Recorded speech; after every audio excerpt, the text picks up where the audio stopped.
Bom dia, pessoal.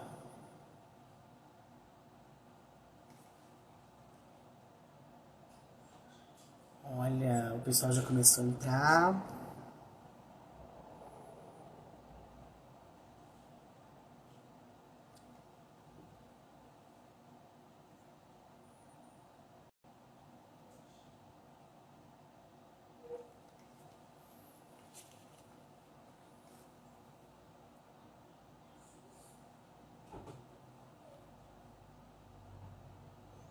Olá, André, Raniele, Marcelo,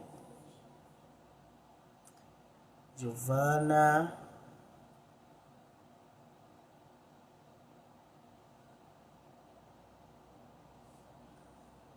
Bom dia. Bom dia, Heráclito, tudo bem?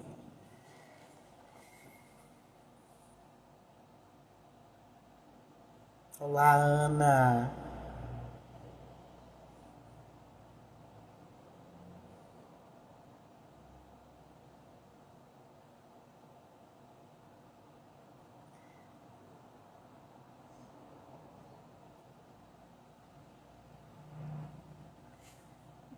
Ai, Ana, que bom. Muito feliz aqui hoje. Eu também estou muito feliz em estar aqui hoje. Com certeza. Será um dia de muita lindeza.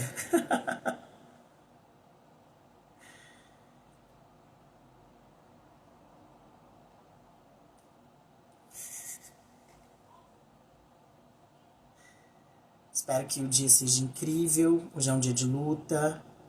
Na verdade, todos os dias são dias de luta, não é mesmo? Mas hoje é um dia de marcar, delimitar essa luta, né? É um dia de delimitação da luta. Já começou maravilhoso, Ana.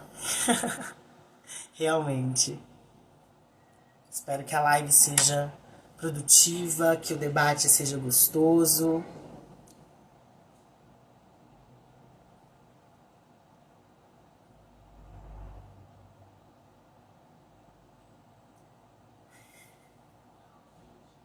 Então, pessoal, primeiramente eu queria agradecer, né? Primeiramente, bom dia a todas, a todos e todes.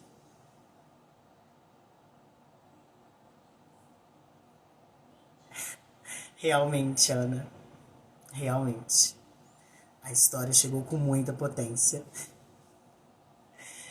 Primeiramente, eu queria dar bom dia a todos, todas e todes. Dizer que é um prazer estar aqui hoje, nessa live incrível, organizada por esse grupo incrível que é o GPEG, em parceria com a AMPO Regional de Goiás e a AMPO Brasil, em um dia de delimitação de uma luta histórica, não é mesmo? Dizer que eu estou muito feliz e lisonjeado de ter sido convidado para mediar essa live de hoje. Em um momento como esse que nós estamos vivendo, totalmente atípico, não é? Essa pandemia, esse isolamento, esse processo de quarentena doloroso em vários níveis para todos nós. Ter momentos como esse é de suma importância para, de certa maneira, manter a sanidade em todos os níveis, emocional, física, psicológica. Então é um prazer estar aqui hoje, né? Convidado pelo GPEG, nessa parceria incrível. Vamos receber hoje uma pessoa muito especial, que é o pesquisador Tony Boita. Então vou começar, né? Comecei com o meu bom dia, comecei com o meu agradecimento. Agora eu vou me apresentar. Eu sou o Jorge, né? Sou mestrando na UFSC. Sou mestrando na Universidade Federal de Santa Catarina, no programa de pós-graduação em História, que possui área de concentração em História Global. E atualmente desenvolvo a minha pesquisa de mestrado com recorte sobre a consolidação das homonormatividades no Brasil, a partir do entrecruzamento de fontes orais e fontes digitais. Sou historiador, sou licenciado e bacharel em História, estou no mestrado, tenho experiência na docência no ensino básico, A pesquisa de mestrado tem andado de maneira maravilhosa, né? Tenho conseguido fazer muitas coisas. Esse momento, claro, que a gente está vivendo é um momento, como eu já disse, atípico, mas vamos sobreviver, não é mesmo? Pelo menos é esse sentimento que eu tento sentir e construir comigo mesmo, né? De, sim, nós vamos sobreviver. É um sentimento, né, de esperança em meio a todo esse caos que nós temos vivido. Hoje, então, nós vamos receber o pesquisador Tony Boita, nessa data, né, que é o dia 17 de maio, Dia Internacional, Dia Mundial de Combate contra a LGBTfobia. Data essa que possui uma historicidade bem delimitada, não é? Pois de 17 de maio de 1990, a homossexualidade é retirada pela OMS do quadro de doenças, não é mesmo? E essa data é importante não só por isso, né? Claro, mas porque ela delimita um momento de luta que precisa ser rememorado constantemente. É um dia em que nós delimitamos a luta, mas a luta ela é constante, principalmente para corpos como o meu, como de várias outras pessoas, corpos abjetos, pessoas que fogem, né, e não conseguem ser lidas em uma matriz de inteligibilidade marcada pelo um cartesianismo que não nos contempla, e corpos que morrem, corpos que deixam de existir, que não conseguem sobreviver, quanto muito viver, não é mesmo? Então hoje é uma data importante, por isso, não é? De delimitação de luta, de delimitação de locus de enunciação, de lugar de fala, e né, em meio a esse processo todo e delimitando bem essa luta e o lugar que nós nos colocamos enquanto pessoas, enquanto pesquisadoras e pesquisadores, que hoje nós recebemos aqui o pesquisador Tony Boita para falar um pouco conosco sobre a memória LGBTI nos museus, não é?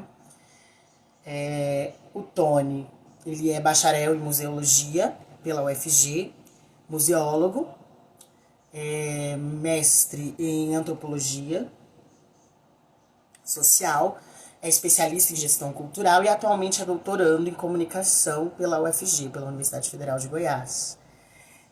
Atualmente ele dirige 3 museus, o que com certeza deve dar muito trabalho, e possui interesse específico na área de museologia, comunicação e antropologia, com recorte específico em pensar as questões vinculadas à mídia digital e a utilização da mesma né, na questão interligada à diversidade e cultura brasileira. O foco do Tony tem sido as populações marginalizadas socialmente, com um recorte mais aprofundado em gênero e sexualidade. Então ele tem um vasto trabalho, eu não daria conta de nomenclaturar e enumerar todas as suas produções, todos os seus debates aqui, mas atualmente o recorte dele, né, é bem delimitado nas questões que perpassam gênero e sexualidade. Então agora eu vou convidar o Tony para a nossa live. Espero que dê tudo certo.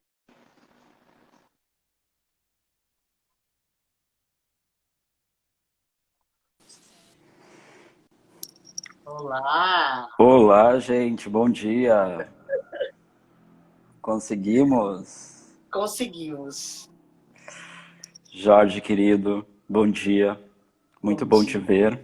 Muito bom conversar com você. Ficamos conversando um pouquinho pelo WhatsApp, rapidamente. Queria te dar um abraço pessoalmente, mas estamos nesse modo offline, meio online. Então, é um prazerzão aí te ver. Vou aproveitar já que estamos no momento dos agradecimentos do bom dia. Quero agradecer o pessoal que está aí, acordou no domingo, né? Cedo, mas numa quarentena não temos muito o que fazer. além de dormir, acordar, estudar um pouco e não se forçar diariamente a não fazer, se exigir muito, né? Mas eu quero agradecer aí ao Jorge, querido, pelo convite, ao Raniele, que fez aí esses contatos iniciais, a AMPO Regional Goiás, pela iniciativa, o GPEG, né, sem dúvidas é um marco aí, do grupo e uma iniciativa incrível, a AMPO Nacional também, que hoje vai ter, se eu não me engano, o dia inteiro de lives e vai ser incrível. E, sem dúvidas nenhuma, a professora Ana Carolina, que se hoje eu estou falando de gênero e sexualidade, é graças a ela que, em 2011, numa disciplina de História do Patrimônio Brasileiro, ela me deu essa disciplina na museologia e, curiosamente, ela foi a primeira pessoa a me falar de gênero. E foi tão impactante as aulas dela que me tornei um pouco isso, né? Fui debater, então, gênero e sexualidade nos museus e na memória. Então, professora Ana Carolina, minha gratidão às suas palavras de incentivo logo no meu primeiro, segundo ano de faculdade. Quero agradecer também o pessoal que está aí, né? Era, Giovana, Eliane, todo mundo aí, beijos.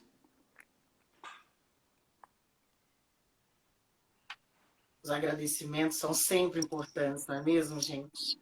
Afinal de contas, né, isso aqui, essa live, esse momento, só está acontecendo porque existe toda uma rede por trás, né, muitas pessoas envolvidas no processo de mediação, convite, execução. E hoje, então, estamos recebendo você, eu, no meu papel de humilde mediadora,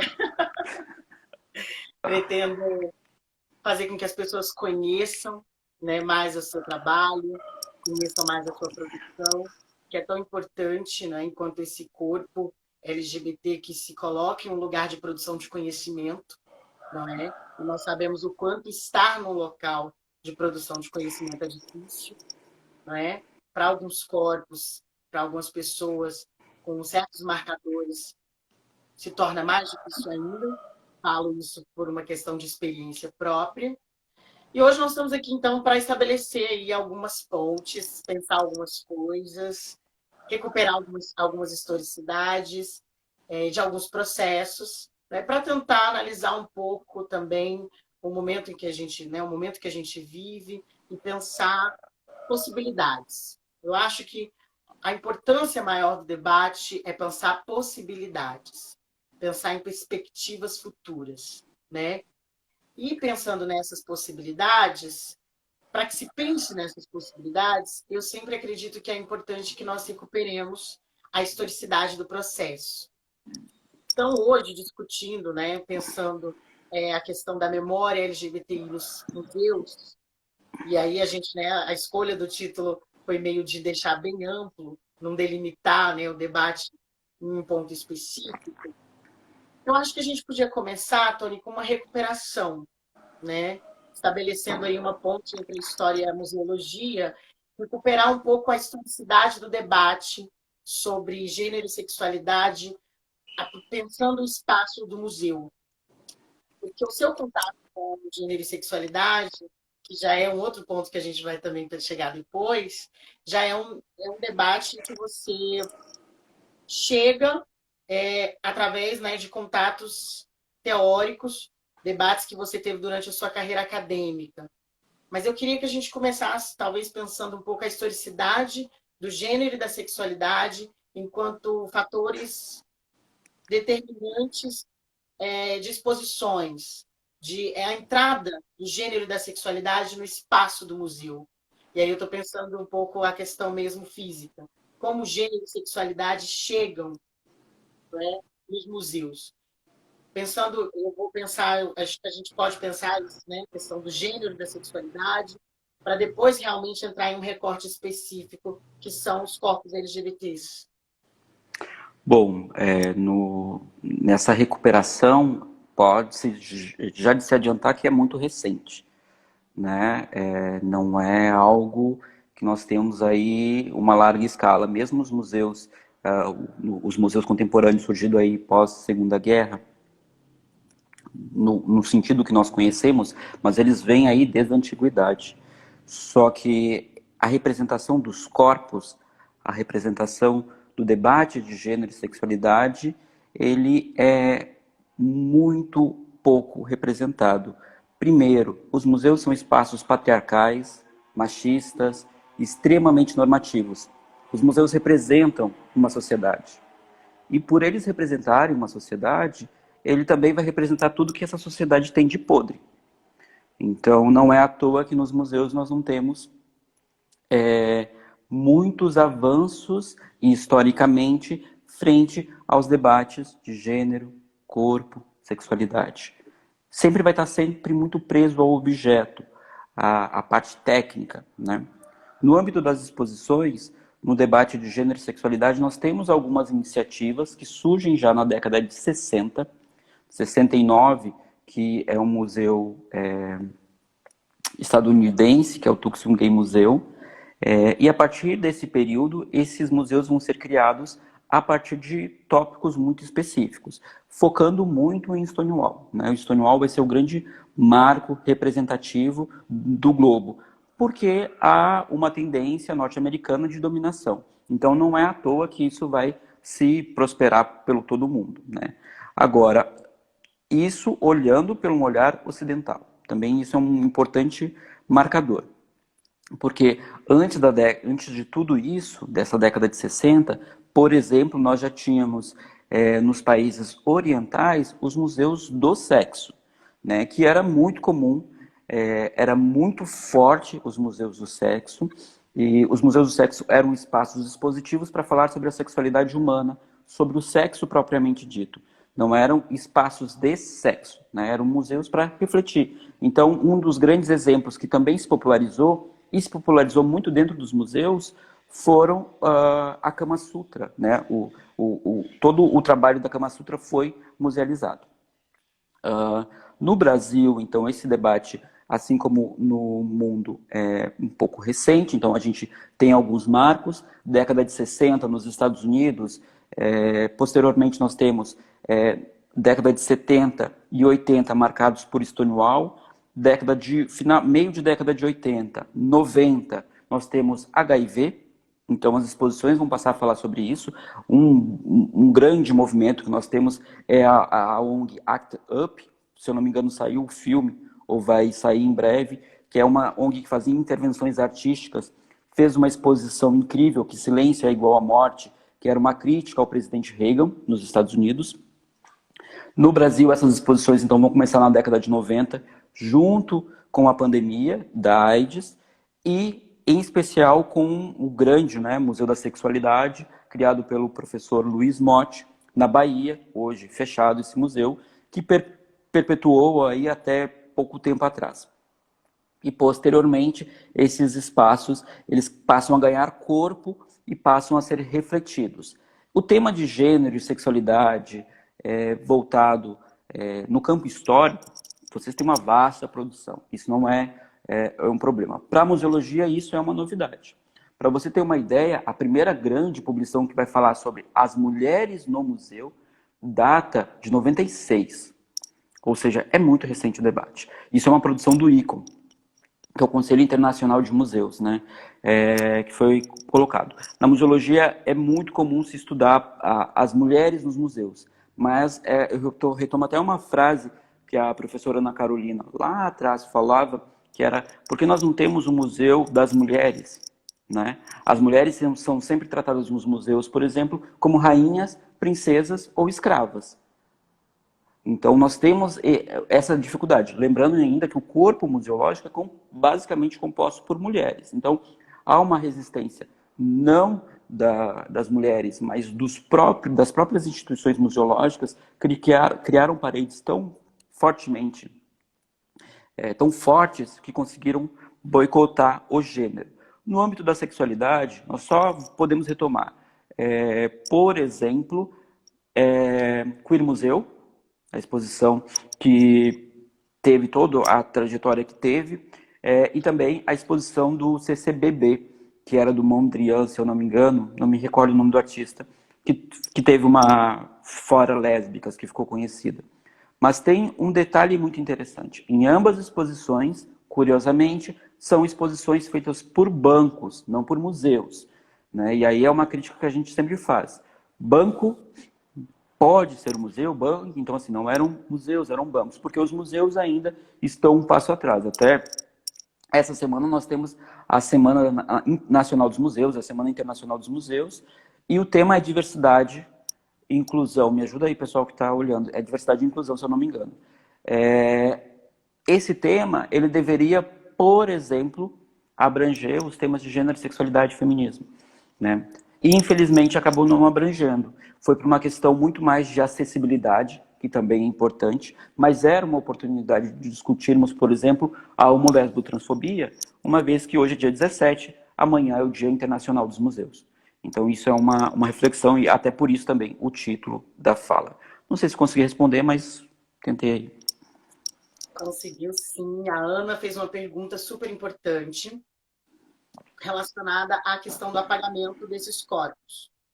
De que, né, a pergunta da Ana foi se o apagamento desses corpos é intencional, se é um apagamento intencional. E aí, eu acho, já vou emendar outra pergunta, que é pensar a relação, né, desse apagamento desses corpos, a materialidade desses corpos é apagada, desse espaço que a gente concebe enquanto museus, e o apagamento dessa materialidade leva a uma negação de memória.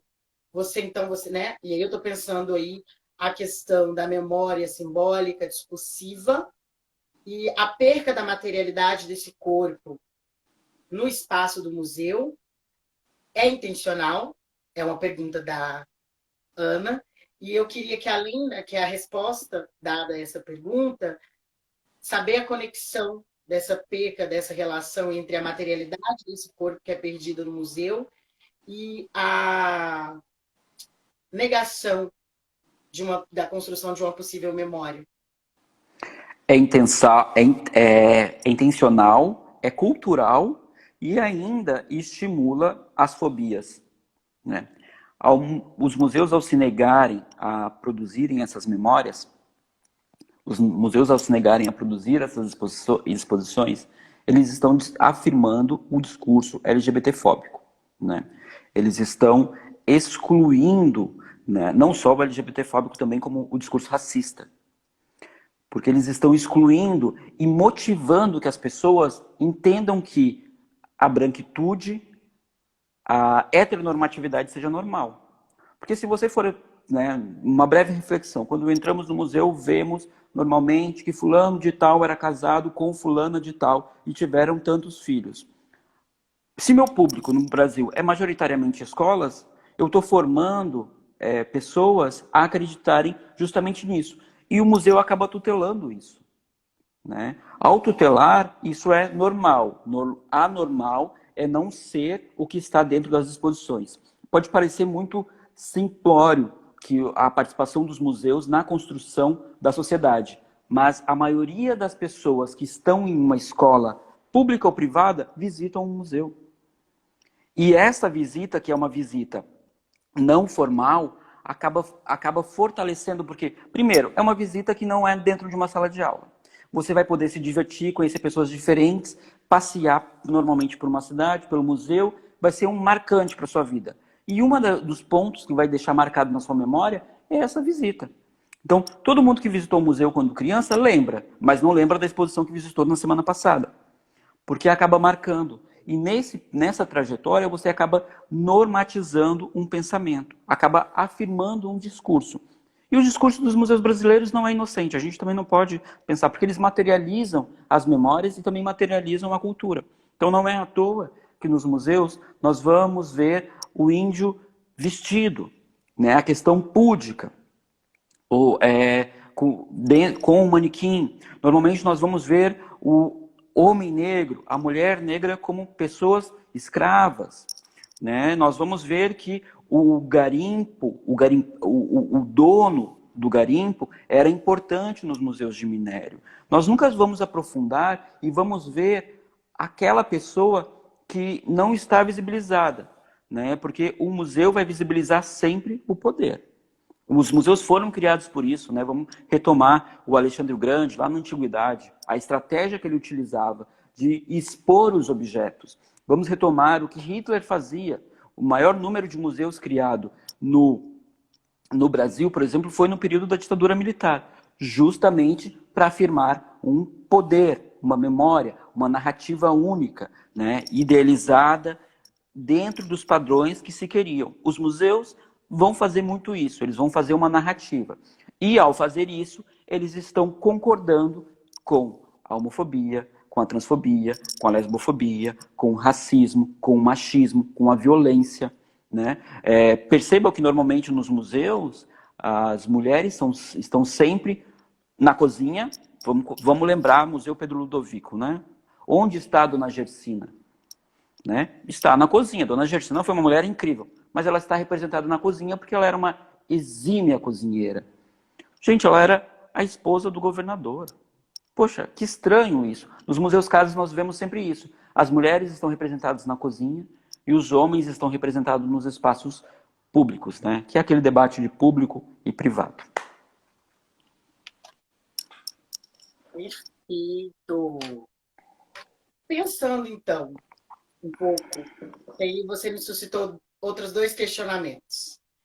Pensando um pouco o que você falou sobre a relação dos bancos com aqueles dois, com aquelas duas exposições que nós tivemos alguns problemas no Brasil em 2017, alguns problemas para falar pouca coisa, porque foram muitos problemas, mas sendo humilde. Pensando um pouco a relação dos bancos, você disse que, né, as exposições eram tuteladas pelos bancos e não pelos museus, por um certo atraso dos museus em relação ao debate. Não sei se é o debate em si ou se é a questão da materialidade de financiamentos e possibilidades. Eu queria pensar um pouco, já essa relação que você apontou lá atrás, dos bancos, da tutela dos bancos e de fundações que financiam, que têm financiado, né, essas posições, essas possibilidades, e essa disputa narrativa.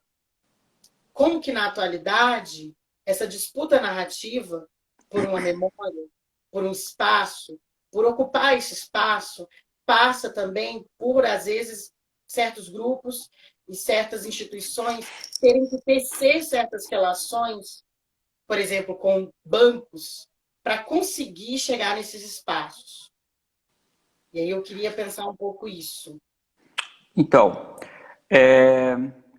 os bancos, eles acabam fortalecendo devido ao pink money, né? O modismo de se apoiar a questão LGBT, né? Mas eles não estão, de fato, preocupados com a vida LGBT, eles estão preocupados com o lucro. E as exposições, elas dão uma visibilidade. Então, assim, imagina para os bancos, né, o que foi essas exposições e apoiar ou não essas iniciativas. E aí, posteriormente, teve a questão dos acionistas, tudo. Mas os bancos também são sustentados por investimentos públicos, né? Os museus são associações em parte pública. Tem as privadas, mas tem as públicas. As exposições, elas vão fortalecer muito o discurso das instituições bancárias, que são as grandes detentoras de obras de arte no país. A gente também não pode ser inocente em ignorar isso, porque os grandes bancos, os bancos privados e públicos, eles detêm muitas obras de arte. E grandes obras de arte de muitos artistas, inclusive artistas gays e lésbicos, né? Então, há muitas instituições bancárias que vão pegar. E elas trabalham muito com isso. Os museus acabam não fazendo isso, primeiro, por amarras institucionais, tá? Por, muitas vezes, se respaldar por alguns argumentos. A ausência de acervo, só que é uma pergunta que eu sempre faço. Ok, se eu não tenho... Por que aquele acervo, então, ele tem uma carga heteronormativa? Quem o atribuiu? Como foi atribuído? E por que não pode ter sido atribuído uma outra carga? Então, primeiro, a desculpa é o objeto. A segunda desculpa é a missão da instituição. E a questão do recurso público nos museus, os museus brasileiros vivem sem recurso, né? Todo mundo que trabalha no museu faz milagre diariamente para conseguir manter as portas abertas. Tem em seu quadro, normalmente, é composto por mulheres e por pessoas LGBT. Só que há um receio muito grande de boicote, exoneração, demissão, e porque precisa pagar esse boleto, né? A gente tem que pagar. Os bancos acabam apoiando quando tem interesse, se tem interesse. Então, naquele período, se tinha um interesse. Aí se mudou política, se mudou governo, se mudou tudo, não se tem mais o interesse, né? Então, por exemplo, um museu que fez nesse mesmo período, porque também tem um outro dilema de quem trabalha em museu, é que muita gente quer falar. Agora, a gente também entende que ao falar, e querendo falar, né, eu posso falar de uma forma um pouco ofensiva que a pessoa que está visitando o museu pode se sentir ofendida. Então, você precisa capacitar. Então, a questão do nome social, a questão de evitar, então, vamos falar assim, bem-vindo, né? Bem-vindo. Isso é algo assim muito simples, mas uma pessoa que vai visitar o museu e você já define o gênero dela logo na entrada, é mortal na visita. Você já mata a pessoa na visita, né? Você já mata tudo. Então, a definição, essas estratégias. Então, o MASP, o Museu de Arte de São Paulo, por exemplo, fez uma exposição que foi História da Sexualidade, e nessa exposição, eles trabalharam, antes da exposição, quase um ano com a equipe, trabalhando formação, capacitação, desenvolvendo diversas ações para que, quando chegasse o momento, a equipe estaria preparada a desenvolver as atividades. E o MASP também tem apoio de bancos, tudo. Então, o apoio financeiro bancário, ele também atende mais em museus de arte. Tem isso também, porque os bancos acabam tendo esse apoio, porque a arte, ela tem uma monetização muito grande, né? Então, eu acho que respondendo isso, assim, os bancos, eles não estão interessados em apoiar os museus.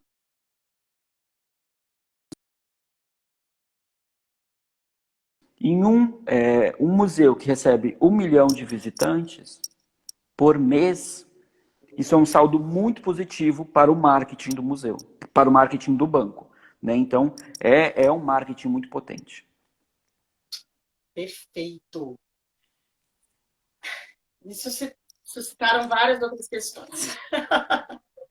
Pensei em várias outras coisas. E aí, começando recuperando, eu fiquei pensando um pouco nos eventos de 2017. Nós temos dois eventos que marcam. Eu, inclusive, acredito que seja assim, eventos que trazem o museu para um outro lugar de se pensar o museu, se pensar exposições, que são aqueles dois embates de 2017, um que é a performance, o L'ABT, do Wagner Schwartz, que foi no MAN, e a exposição do Queer Museu, que é aquela que você já havia citado, que era sobre as cartografias da diferença na arte brasileira. Nós temos ali uma exposição, uma obra de arte que perpassou questões sobre gênero e sexualidade, pensando todo o problema que gerou em torno da pedofilia, pensando a obra L'ABT, do Wagner. E nós temos também o Queer Museu, tendo a sua exposição fechada em Porto Alegre e não acontecendo no Rio, sendo vetada no Rio. E aí, só para pensar um pouco também o que você falou agora há pouco, essa questão do acervo, de um acervo heteronormativo. Os acervos dos museus são heteronormativos. E aí eu fico pensando como que a arte contemporânea ela tem um papel importante para pensar como um espaço de construção, de possibilidade para outros corpos, outras histórias, outras artes, né? Ou como performance, de como os corpos, por exemplo, LGBT têm uma entrada e um espaço maior de produção a partir do que nós nomenclaturamos como arte contemporânea. E aí eu fiquei pensando assim, ok, nós temos acervos extremamente heteronormativos.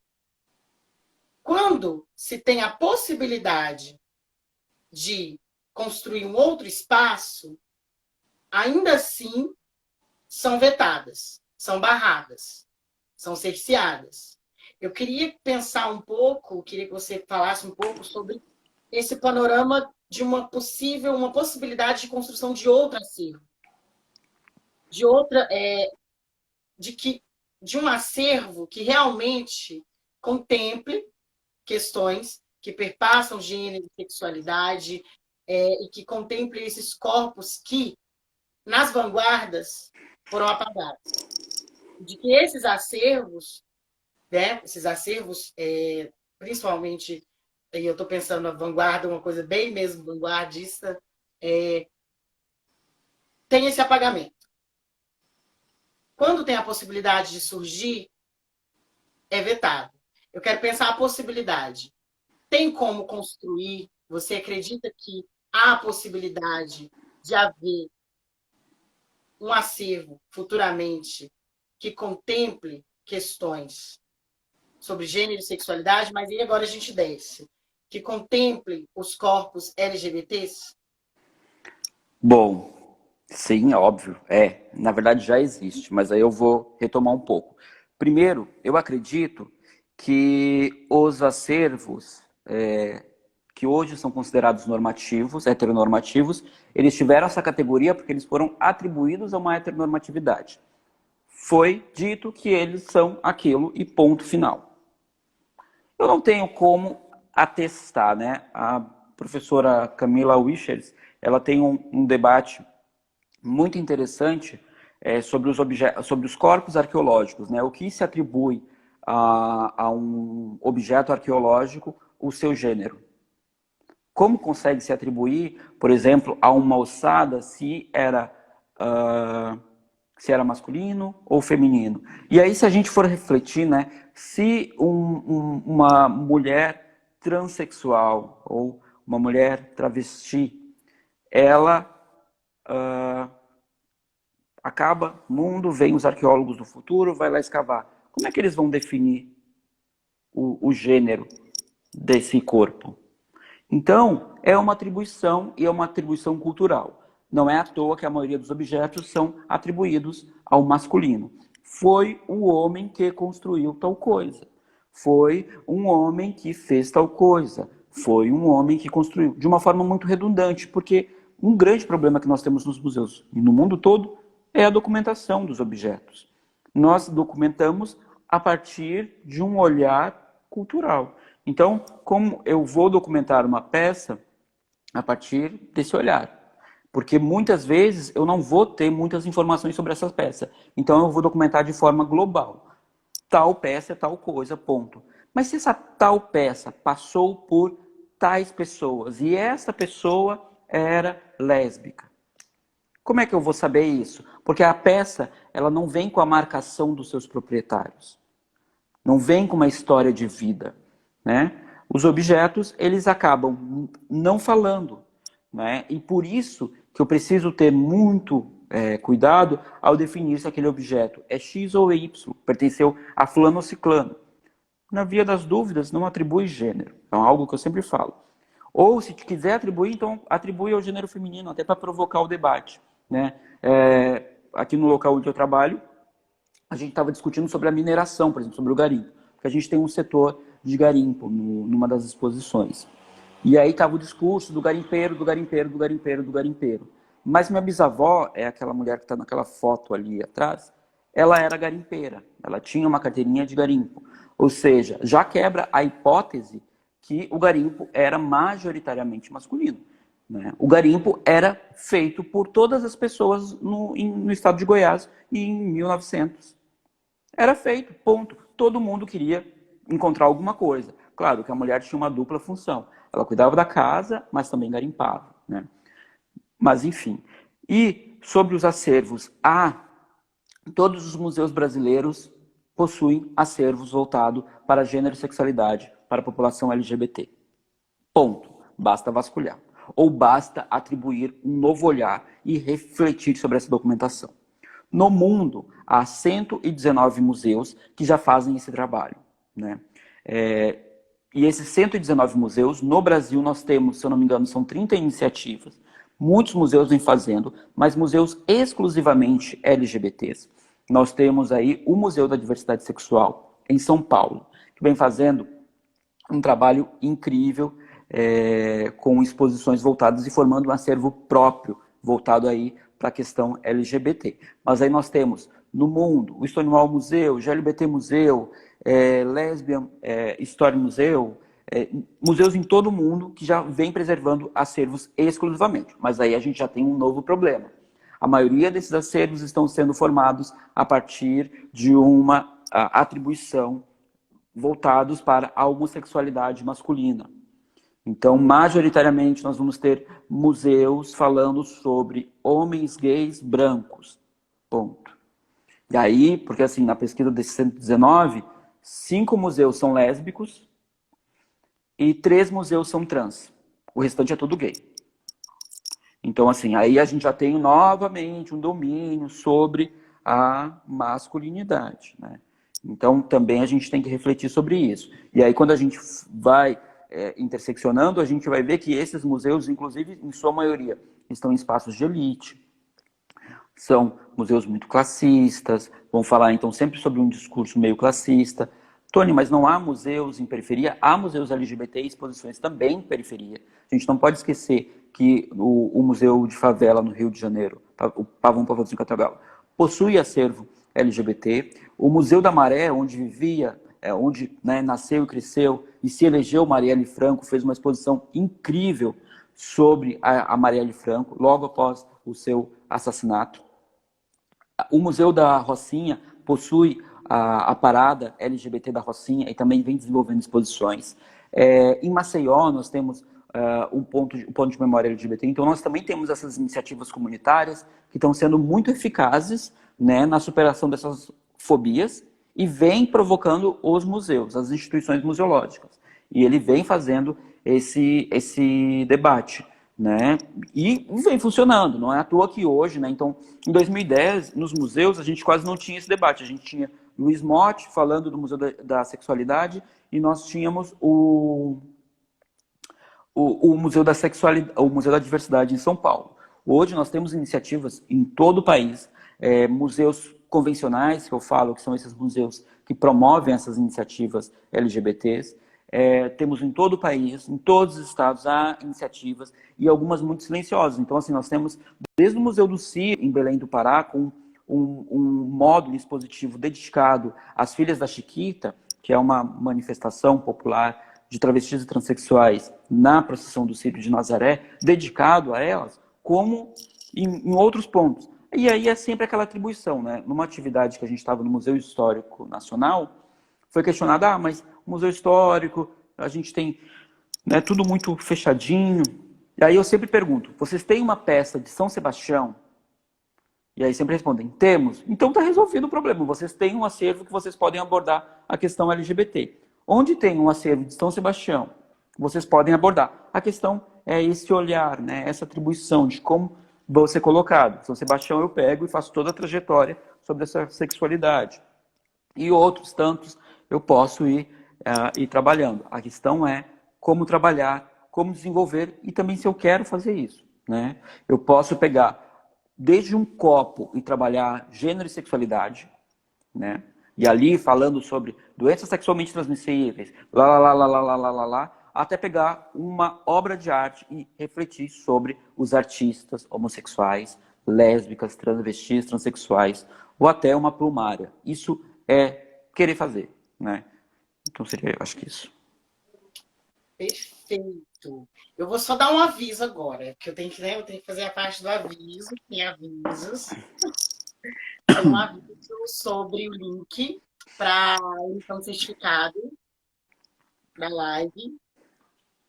Tá na bio, é só entrar lá na bio, olhar direitinho, tem o link, entrar no link, preencher os dados, que vai sair um certificado lindo e maravilhoso desse encontro.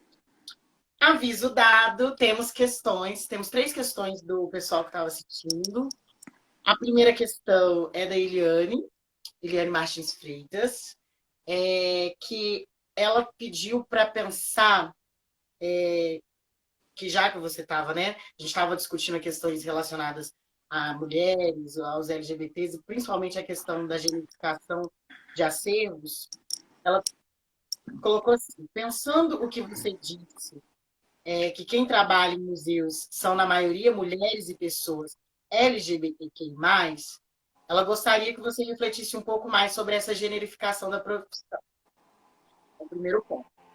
Depois a Elisa perguntou assim, desse cenário, como você percebe a importância das ações educativas para o público visitante? Elas são suficientes para denunciar, problematizar a heteronormatividade dentro dos museus? E depois o André perguntou, né, pediu para você situar, na verdade foi uma pergunta, se situava, se o Museu da Diversidade Sexual de São Paulo se situava nesse cenário. Acredito que é aquele debate anterior sobre acervos e que a gente estava tendo agorinha. E a minha última pergunta, para a gente caminhar já aí, quer pensar, no final disso, um pouco o que você tem discutido no seu doutorado. Você disse que os museus estão aí, os acervos estão aí, tem toda uma questão de busca, né, eu queria pensar a ponte entre as mídias digitais e esses espaços. É porque, como você tem trabalhado muito com esse aspecto, né, da comunicação, pensando as mídias digitais dentro desses espaços, eu queria pensar isso, essa relação, até mesmo para uma ampliação do conhecimento sobre os acervos, sobre os museus, sobre as possibilidades que às vezes estão lá, existem, mas não chegam, não rompem certas barreiras. Bom, vamos lá. Agradeço as perguntas sobre a generificação da profissão. Olha, é um debate bem bacana na profissão, né? Tanto que acho que a museologia é uma das poucas áreas que nós temos a mãe, né? Muito bem definida, que é aí Valdiza Russo. E nós não temos pai. Né? Isso é interessante, né? Que é a nossa grande museóloga internacional. Nós temos um debate ainda muito, né? A gente tem aí a professora Ana Aldebert, a professora Marijara Queiroz, a professora Camila Wichers, que vem debatendo a questão de gênero na profissão. Agora, como, né, que se dá, historicamente, a museologia sempre foi uma profissão que inicialmente foi uma profissão de elite, então eram as pessoas que já tinham uma graduação iriam fazer esse curso, né? E acabavam aí tendo essa participação feminina muito forte. Posteriormente, creio que devido provavelmente ao machismo, porque as atribuições da museóloga e do museólogo são funções muito simplórias, né? Basicamente são funções de higienização, documentação, né? Tudo bem que a gente tem que carregar uma obra aqui, umas cadeiras ali, mas é difícil, né? Você ter, porque os homens escrotos que começam a cursar o curso de museologia vão embora no primeiro semestre, eles acabam não dando conta, né? Porque fica muito nessa delicadeza, e eu acho que essa delicadeza está ainda muito introjetada nas nossas cabeças, que é muito ligado ao feminino, né? Sim, quanto ao direito à memória, bom, a gente tem aí 2 pontos, né, nos museus. A gente tem a Joana Flores, por exemplo, falando de como as mulheres negras são representadas nos museus. Parem e pensem agora de como vocês conseguem imaginar isso, né? As mulheres negras são representadas nos museus como passistas de escola de samba ou escravas, né? E isso é um problemão, porque você não tem... As mulheres, mesmo tendo diversas funções na sociedade, elas são colocadas em caixinhas. Ou elas são rainhas, ou elas são princesas. Elas não são mulheres cotidianas. Elas não são donas de casa, por exemplo. Elas não são enfermeiras, elas não são médicas, elas não são professoras. Elas são 3 categorias muito fechadinhas, né? Ou elas são subalternas, né? Ou elas são da elite. Elas não são mulheres normais como os homens são normais na sociedade, né? Esse é um debate que a gente vai, né? Porque a generificação dos museus, ela é muito marcada pelo machismo, tá? Ela vai ser muito marcada por essa categoria, né? Ela vai ser muito determinada pelo o machismo estrutural hegemônico que a gente tem na nossa sociedade, né? E isso é cruel, né? Nós temos uma passagem, eu não vou lembrar o nome da passagem, mas foi uma... Bom, todo mundo sabe que os museus, durante muito tempo, expôs indígenas e pessoas que eram escravizadas, né?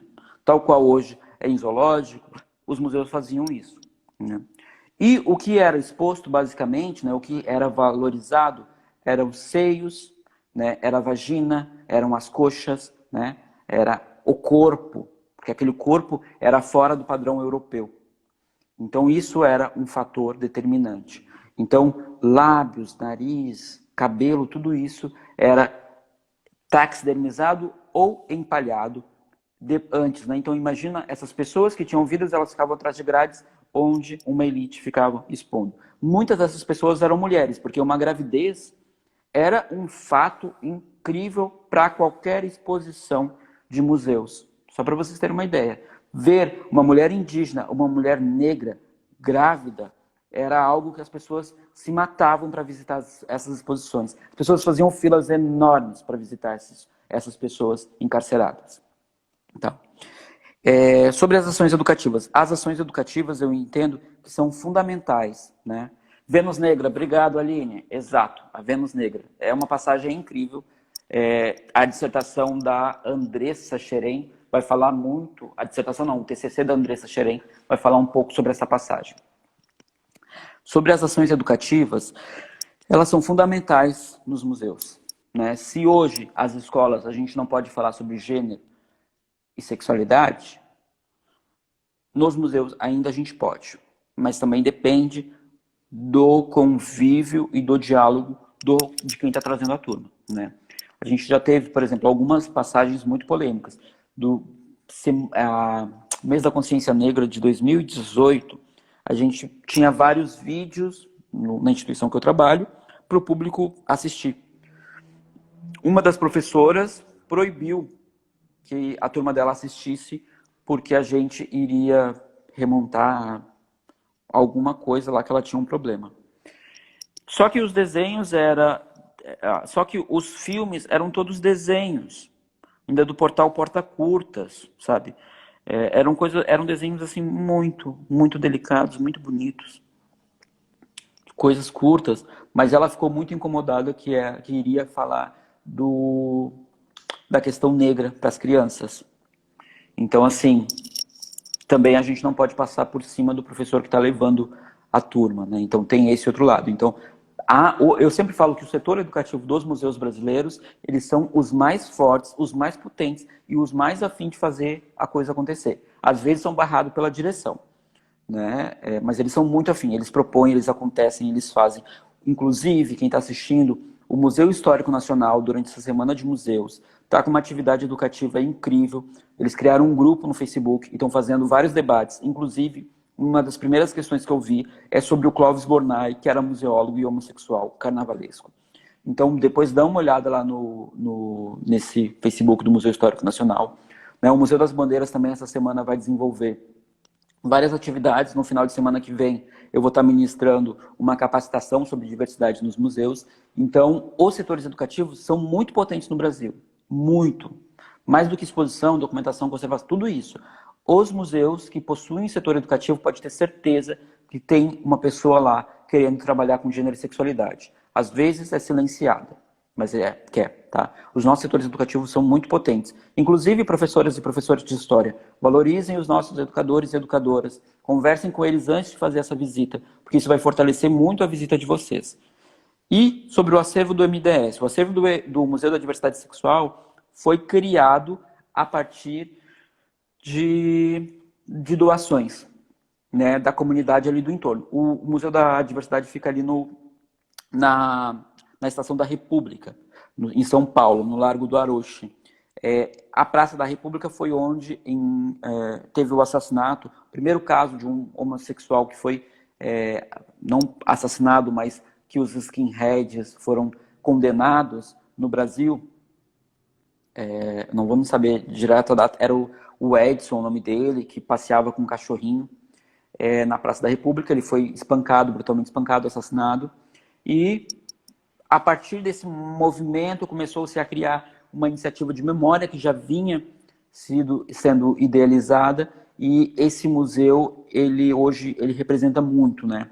Porque ele está na Estação da República, que é uma estação onde se passa povo, pessoas, então não é um museu de elite, ele é um museu que aborda muito a questão negra, que aborda muito as pessoas LGBTs, voltados muito para pessoas transexuais, gays, lésbicas. Então, assim, é um museu que é um espaço incrível. Quem não conhece, conheça, e quem não tem a oportunidade de conhecer, no YouTube tem vários vídeos sobre o espaço.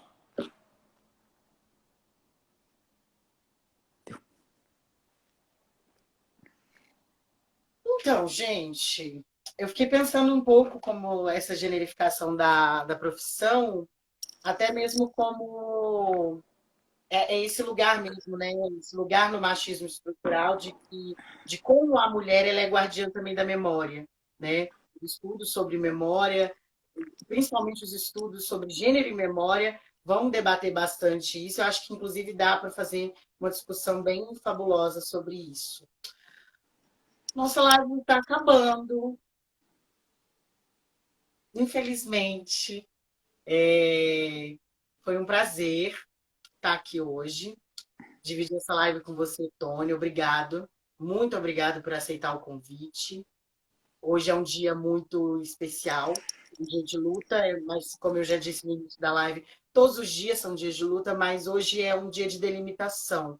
Amanhã, como você disse, é o Dia Internacional Dos museus.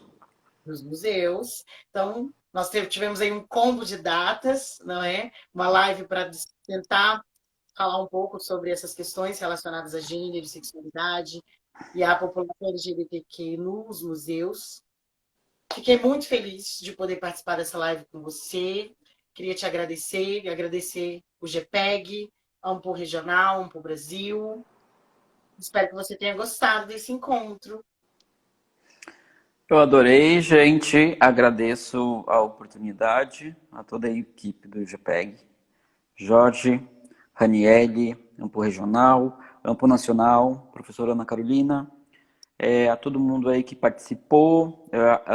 Acho que essa live vai ser gravada, eu inclusive pedi, porque acho que se a gente está falando de memória, né, até quem está assistindo, que vai participar de lives, peçam sempre que essas lives sejam gravadas, porque a gente está falando de memória, né? E falar de memória é importante se registrar essas memórias.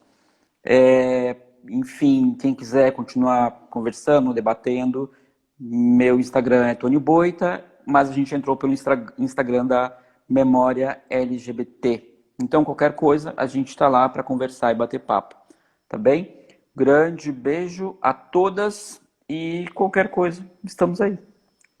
E hoje, durante o dia inteiro, tem lives promovidas aí por diversos grupos, pela Ampo Regional, pela Ampo Nacional. Acho que o Jorge vai falar melhor sobre isso. À tarde, às 4, nós temos uma live com o Raniele, entrevistando o pesquisador Luiz Morando. E às 6 nós temos uma outra live com muitos historiadores da Ampul Brasil. Um beijo. Espero que o dia seja incrível, que as lives sejam produtivas. E é isso. Tchau, tchau. Beijo, gente.